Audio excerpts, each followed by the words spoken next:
प्रयास नहीं करो और उसके फल की उम्मीद करो तो ठीक नहीं। कृष्ण भी कहते हैं ना, कर्म पे ध्यान देना, कर्मण्येवाधिकारस्ते मां फलेषु कदाचन। सारा ध्यान कर्म के ऊपर होना चाहिए। फल तो मिलना ही है, प्रयास में फल भी वैसे ही, फल भी वैसे ही, फल भी वैसे ही मिलेगा।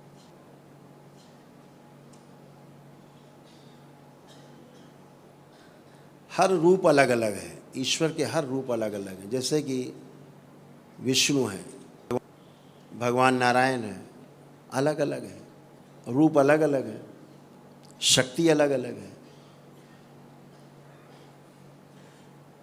फिर भगवान विष्णु ने कई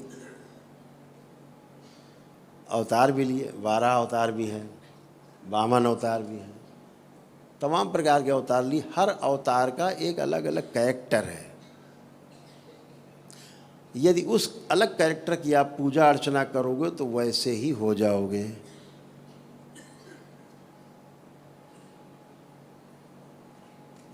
बिल्कुल वैसे ही हो जाओगे। हमारे यहाँ कुछ लोगों ने परंपराओं को बिगाड़ने का बहुत काम किया है। जैसे वो थे अपने घर में, कूद पड़े धर्म के क्षेत्र में, उन्होंने धर्म के क्षेत्र को भी वैसे ही बिगाड़ दिया जैसे कि वो खुद बिगड़े हुए थे।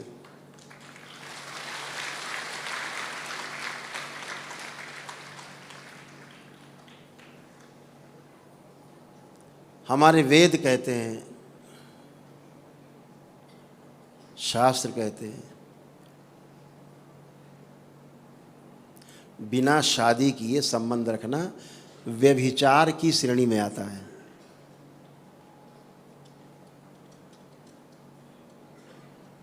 हमारे वेद, हमारे शास्त्र बिना विवाह किए पत्नी जैसे संबंध बना के रखने को व्यभिचार की श्रेणी में रखते हैं।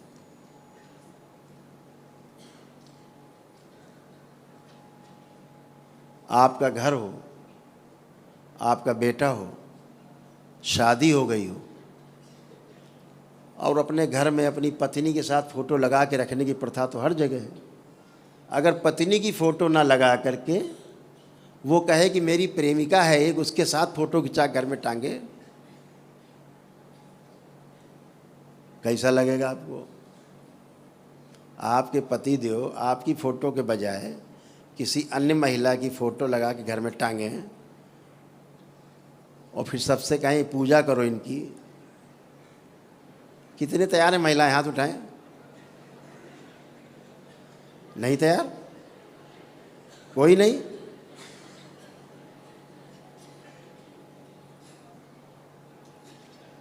कैसा व्यभिचार को प्रसारित किया है, सोच के देखो जरा। क्या है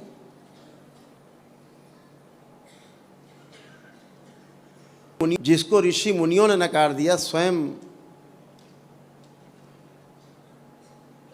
योगी सम्राट ने नकार दिया, उसको आप लगा करके कहते हो कि धर्म पत्नी की फोटो लगाओ ना साथ में।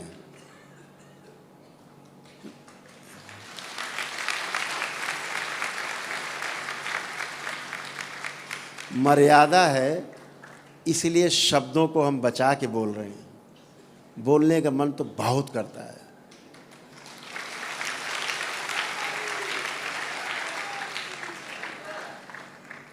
यहाँ ऐसे कितने लोग बैठे हैं कि अगर आपका पुत्र चाहे जितनी बड़ी गलती करे, आपको न मारा हो, कत्ल किया हो, न आपकी पत्नी को कत्ल करना चाहता हो, इसके अलावा उसने तमाम अपराध किए हों, ऐसे यहाँ कितने पिता बैठे हैं जो अपने पुत्र की हत्या कर सकते हैं? हाथ उठाएं। कोई नहीं कर सकता, लेकिन उन्होंने की। फिर भी आप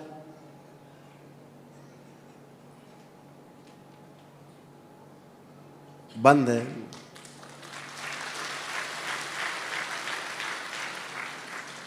बहुत कुछ कहना चाहते हैं, मर्यादा में रह के सब कुछ जानते हैं। मुक्ति का मार्ग नहीं है वहाँ।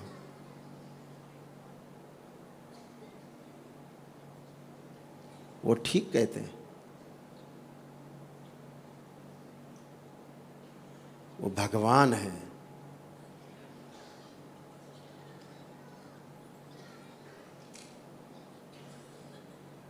लेकिन कर्म भोग काटने की शक्ति केवल और केवल और केवल शिव के पास है, केवल शिव के पास।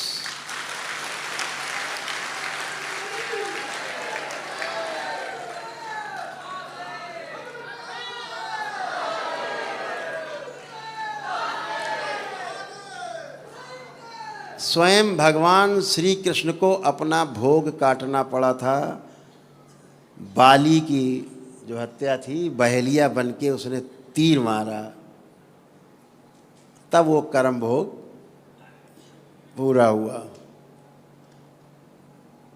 खुद का कर्म भोग नहीं कटा।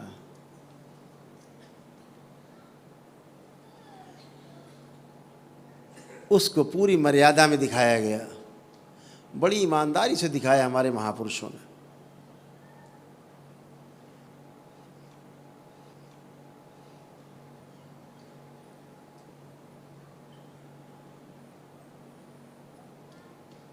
तो आपके कैसे कर्म भोग कट जाएंगे? बिना शिव की शरण में आए कर्म भोग कटना असंभव।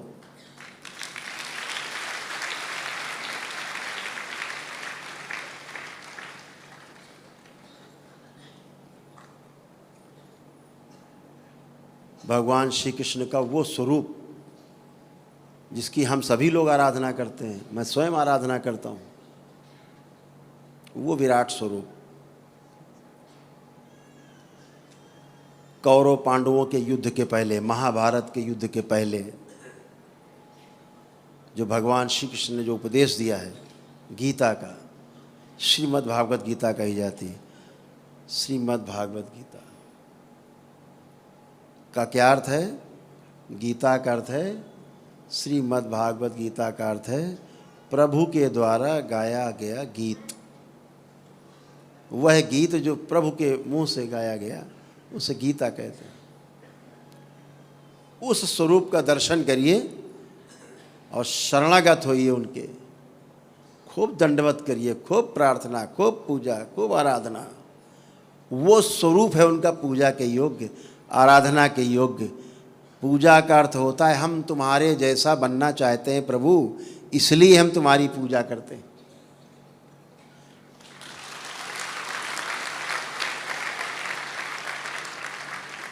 हम ऐसे किसी स्वरूप की पूजा नहीं करना चाहते, ना आप करना चाहते हैं जो आपको स्वीकार नहीं। आपको जो स्वीकार नहीं है उसकी पूजा आप कभी भी नहीं करना चाहोगे। तो हमेशा उस रूप की पूजा करो जो आपको स्वीकार हो।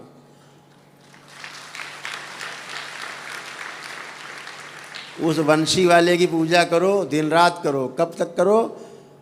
जिसने गीता का उपदेश दिया है, खूब करो। लेकिन बीच में कुछ लोगों ने जो आकर के चीज़ों को वासनाओं से भर दिया है, अपनी वासना को छिपाने के लिए उसको ऐसा ऐसा रूप दिया है, अपनी काली करतूतों को छुपाने के लिए ऐसे ऐसे रूप प्रस्तुत कर दिए जो कभी थे ही नहीं।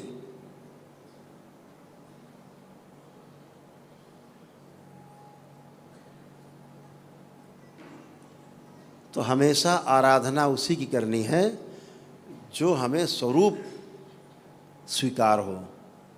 जैसे माँ का स्वरूप है पालने वाला, स्वरूप में है, अपने रूप में है, अपने रूप में है, स्वीकार। जैसे हमें बच्चे पढ़ने जाते हैं तो जब बच्चे पढ़ने जाते हैं तो माँ महाकाली की पूजा नहीं करते, वहाँ दुर्गा जी की पूजा वहाँ नहीं करते, वहाँ श्री दस महाविद्या की पूजा नहीं करते, वहाँ माँ सरस्वती की पूजा करते हैं।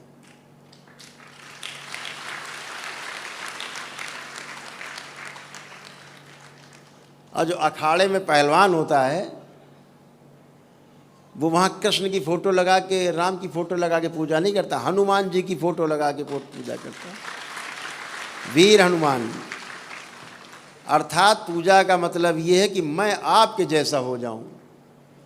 भगवान राम की पूजा इसलिए करते हैं सीता की परिवार के साथ, राम परिवार के साथ, कि ऐसा ही मेरा सुंदर परिवार हो जिसमें राम लक्ष्मण भरत शत्रुघ्न हो, और हनुमान जी जैसा सेवक हो। इसलिए वो राम दरबार है। ये घर में पूजा के योग्य है, जो राम दरबार है ये पूजा के योग्य है, क्योंकि यहाँ बैठे सभी लोग ऐसे ही अपने परिवार को चाहते हैं जैसे राम दरबार है।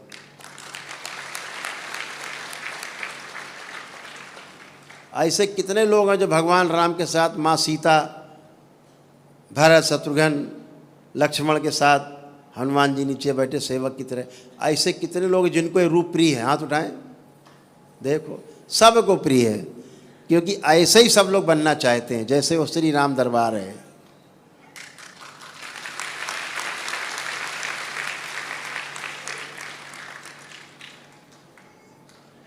तो इसलिए उसी पूजा गुणों की होती है, पूजा रूप की नहीं है। गुणों के आधार पर जो रूप है उसकी पूजा है। हम गुणों के आधार पर कोई चित्र बना देते हैं किसी का, ऐसे गुण इसके अंदर तो ऐसा चित्र, दैत्य है तो सींगेंगे निकाल देते हैं, उसकी दांत बड़े बड़े लंबे लंबे कर देते हैं, दैत्य दिखाते हैं। देवता दिखाते चमकता हुआ एकदम फर्स्ट क्लास चिकना, मुकुट उकुट लगा के, तो ऐसा दिखा देते हैं। तो गुण के आधार पर हम पूजा करते हैं। तमाम श्रापित देवी देवता हैं, हम उनके लोग पूजा नहीं करते। जो करते हैं वो बलि देते हैं, फिर वो नरक में जाते हैं, क्योंकि श्रापित देवी देवता जो है बलि लेते हैं, दैत्य बलि लेते हैं, जो उनके साथ दैत्य जुड़े हैं। माँ कभी भी बलि स्वीकार नहीं करती, वो सबकी माँ है, वो सबकी माँ है। इसीलिए माँ को एक क्षण नहीं लगता, देवताओं, देवी देवताओं को भी एक में माँ को एक सेकंड नहीं लगता। जो श्रापित देवी देवता आपको तंग करते हैं, उन्हें माँ बलि देने में एक सेकंड नहीं लगाती आपको बचाने के लिए।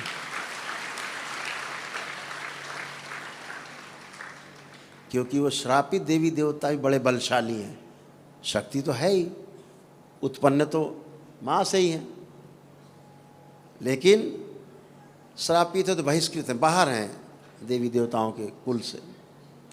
तो हमेशा अपने देवी देवताओं की पूजा करें, ईश्वर की आराधना करें, श्री कृष्ण के उस स्वरूप की उपासना पूजा करें जो विराट स्वरूप है भगवान श्री कृष्ण का, जो उन्होंने अर्जुन को दर्शन दिया, अर्जुन को दिखाया, तब अर्जुन का मोह नष्ट हुआ, अज्ञानता नष्ट हुई। उस स्वरूप का दर्शन करें। वो है भगवान श्री कृष्ण, वो है योगी सम्राट, उनकी आराधना पूजा करें, रूप की पूजा करें। अगर आपको उपासना पद्धति में जाना है तो बिल्कुल उस पर जाएं, लेकिन मुक्ति के लिए शिव के अलावा कोई दूसरा रास्ता नहीं।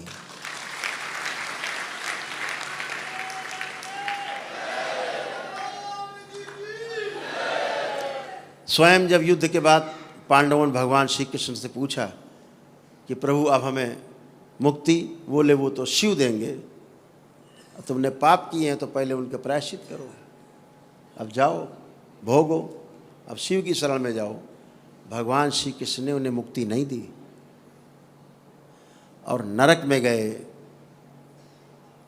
पांडव नरक में गए, कौरव स्वर्ग में गए।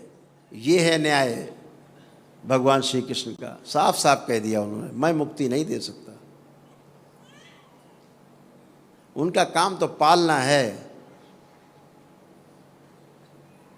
रास्ता दिखाना है, लेकिन लक्ष्य पे आपको खुद ही चलना होगा। तो ये तमाम पूजा पद्धतियाँ जो आज नकारात्मक हो रहे हैं, लोग रोगी हो रहे हैं, लोग, आप सोचो इतनी दिव्य शक्तियाँ, स्वयं ईश्वर स्वरूप, आप पूजा प्रार्थना आराधना कर रहे हैं, फिर भी कष्ट में है। हमारे शास्त्र कहते हैं, हमारे ग्रंथ कहते हैं कि बिना प्राण प्रतिष्ठा की हुई मूर्ति की पूजा आराधना नहीं करनी है।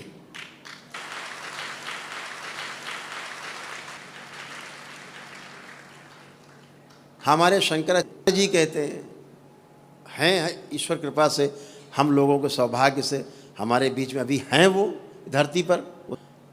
वो स्वयं कहते हैं कि बिना प्राण प्रतिष्ठा की हुई मूर्ति की पूजा का अर्थ है आप भूत प्रेत पिशाच दैत्य दानव सबकी पूजा कर रहे हैं, और फिर वो तुमको नोच नोच के खाएंगे।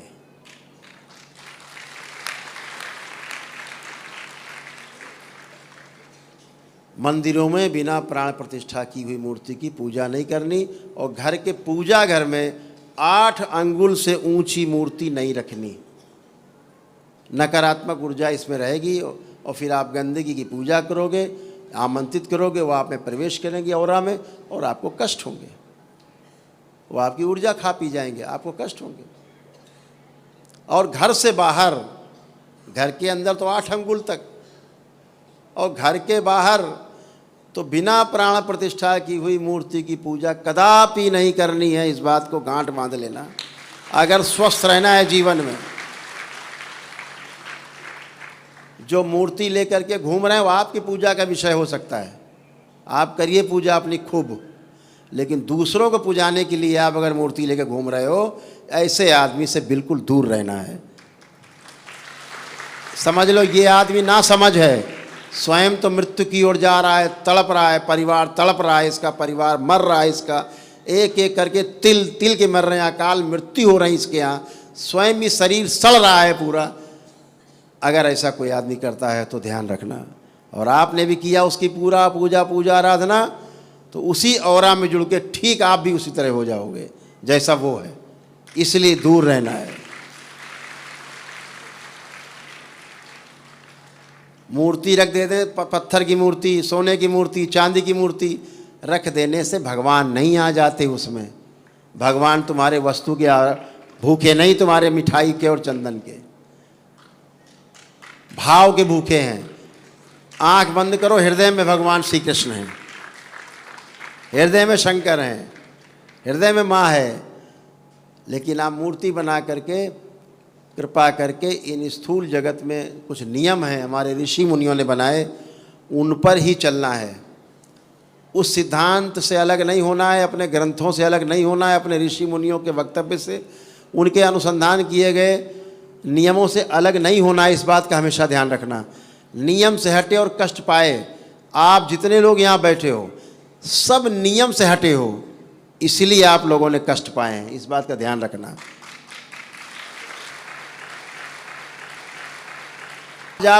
आज आप नियम में लौटे हो, इसलिए आप बिना पीड़ा के बैठे हो, यहाँ पर बिना कष्ट के बैठे हो। आप सभी तो नियम है, नियम को मान लेने से, उसको जान लेने से, अपनाने से सुख है, नकार देने से नियम को फिर दुख है। तो हर चीज़ नियम पूर्वक करने से हमेशा सुख रहेगा। तो जितने लोग आप बैठे हो इसमें से, अब बात तो हम करते रहेंगे, शाम तक आपसे बहुत लंबी वार्ता करेंगे, करते रहेंगे, कुछ काम कर लिया जाए। अभी सब वनडे करके परिवार सब बैठे हैं, तो वनडे करके बैठे हैं, अभी सब लोगों से मिलना है, फिर आप अपने संकल्प करने हैं आप लोगों को। तो यहाँ इतने जो लोग बैठे, इनमें से दंडवत करके जो आए यात्रा, वो